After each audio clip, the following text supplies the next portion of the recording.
ساره، من چند تا سوال ازت دارم، میتونی الان جواب بدی؟ آره بگو. بهترین امتیاز اقامت دانشجویی به نظرت چیه؟ به نظر من بهترین امتیازش اینه که دانشجو میتونه نه تنها برای خودش، برای همسر و فرزند زیر 18 سال خودش هم اقامت بگیره. میگن ترکیه اراسموس داره، معنی این چیه؟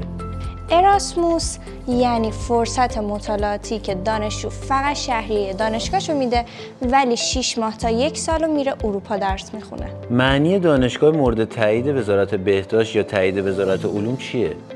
وزارت بهداشت وقتی میگن دانشگاه مورد تایید وزارت بهداشته یعنی دانشجویی که اینجا پزشکی و پیراپزشکی میخونه میتونه راحت ادامه تحصیل بده داخل ایران یا داخل ایران شروع به کار کنه. وزارت علوم مخصوص رشته‌های 4 ساله است مثل مهندسی، مدیریت یا علوم پایه. به نظرت مهمترین دلیلی که بچه‌های پزشکی و پیراپزشکی برای تحصیل در ترکیه دارن چیه؟ به نظر من مهمترین دلیلی که بخوام بیان ترکیه درس بخونن بچه‌های پزشکی و پیراپزشکی اینه که تحصیل در کشور ترکیه نیاز به کنکور یا آزمون ورودی نداره.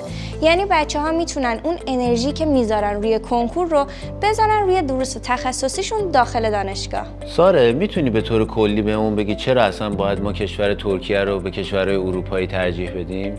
خب من چند تا دلیل دارم برای اینکه شما انتخاب کنید کشور ترکیه رو. دلیل اول اینکه شما نیازی به داشتن مدرک زبان ندارید برای ورود به دانشگاه. دلیل دوم اینجا برای ورود به دانشگاه مخصوصا رشته‌های پزشکی و پیراپزشکی شما نیازی نیست کنکور بدید. دلیل سوم شما اینجا به لیر خرج میکنید نه به پوند یا یورو، پس هزینه‌های زندگی مناسب تره.